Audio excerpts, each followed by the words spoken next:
Guys, ഇപ്പം നമ്മുടെ ഇന്നലെ വീട്ടിലൊരു പ്രത്യേകതയുണ്ട്. എന്താണെന്ന് വെച്ചാൽ നമ്മുടെ ടുട്ടുടുവിൻ്റെ 14 days ആയുള്ള ചടങ്ങാണ്. ലിബ ഹായ് പറ. മമ്മ ഇന്നെന്താ പരിപാടി? ഫുഡോ? നെയ്ച്ചോറാണോ? ഓ ആ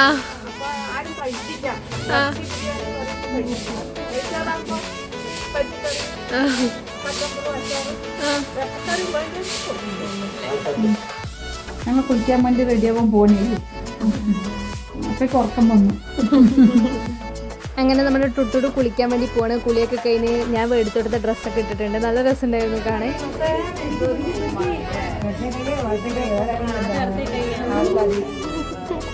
അങ്ങനെ നമ്മുടെ വീട്ടിൻ്റെ അടുത്തുള്ള കുറച്ച് ചേച്ചിമാർ, അത്ര കുറേ പേരെ ഞാൻ വിളിച്ചില്ല, കുറച്ച് പേരെ മാത്രമേ വിളിച്ചിട്ടുള്ളൂ. അങ്ങനെ വീട്ടിൻ്റെ അടുത്തുള്ള 2-3 ചേച്ചിമാരൊക്കെ വന്ന് കൊച്ചിൻ്റെ കയ്യിൽ പൈസ കൊടുക്കലും ഡ്രസ്സ് കൊടുക്കലും അങ്ങനെയൊക്കെയായിരുന്നു.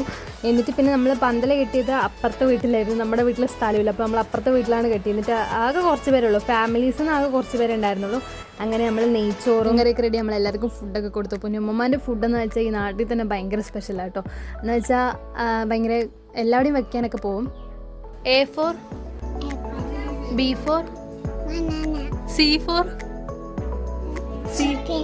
അല്ലാ, ഇത് ഏത് സ്കൂളിലാണ് പഠിച്ചേ? ടുട്ടുടൻ്റെ ചേച്ചിയാണ് ഇവള്. ടുട്ടുടന് പിന്നെ രാത്രി മൊത്തം എണീറ്റിരിക്കല്, രാവിലെ മൊത്തം കിടന്നുറങ്ങില്ല. ആര് വന്നാലും എനിക്കൊന്നും അറിയണ്ട, ഞാൻ നന്നായി കിടന്നുറങ്ങും പറഞ്ഞിട്ടാണ്. പിന്നെ നമ്മുടെ ടീംസ് വീട്ടിൻ്റെ അടുത്തുള്ള കുറച്ച് പിള്ളേരുണ്ട്, അവർക്ക് വന്ന് ഫുഡൊക്കെ കഴിച്ച് അങ്ങനെ നമ്മൾ പണിയെടുക്കുന്ന അറിയാമല്ലോ. അതുകൊണ്ട് നമ്മൾ വീഡിയോയ്ക്ക് വേണ്ടിയിട്ടെങ്കിലും പണിയെടുക്കുമ്പോൾ നമ്മൾ അഭിനയിച്ചിട്ടുണ്ട്. എന്നിട്ട് പിന്നെ ഞങ്ങൾ 3 കൂടെ ഫുഡ് കഴിക്കാനിരുന്നു.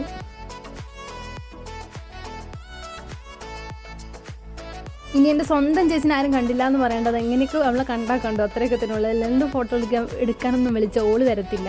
അതുകൊണ്ട് ഞാൻ അങ്ങനെ ഫുഡ് എടുക്കുന്ന രീതിയിൽ അങ്ങനെ എടുത്തതാണ്. പിന്നെ എൻ്റെ താത്ത ഫുഡ് കഴിക്കുക അല്ലെങ്കിൽ എന്തെങ്കിലും പണിയെടുക്കുക, അപ്പം എൻ്റെ ടുട്ടുടു എണീക്കും. ഇവള് വന്നിട്ട് ഇപ്പോൾ കുറച്ച് ദിവസമായിട്ട് കറാട്ടയ്ക്ക് പോകുന്നുണ്ട്. അപ്പോൾ വന്നത് അതിൻ്റെ ഓരോ കാണിച്ചു കൂട്ടിലേക്കായിരുന്നു. സുന്ദരിയായിട്ടുണ്ട്.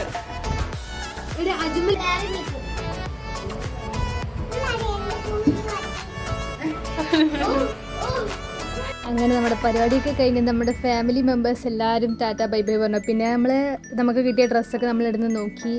അതിൽ കുറേ വലിയ വലിയ ഉടുപ്പായിരുന്നു, ആകെ 2-3 മാത്രമേ ചെറുതുണ്ടായിരുന്നുള്ളൂ. അപ്പോൾ നമ്മൾ അതൊക്കെ എടുത്ത് വെച്ചു. ഇന്നപ്പോൾ അത്രേ ഉള്ളൂ ഗൈസ്. ഓക്കെ.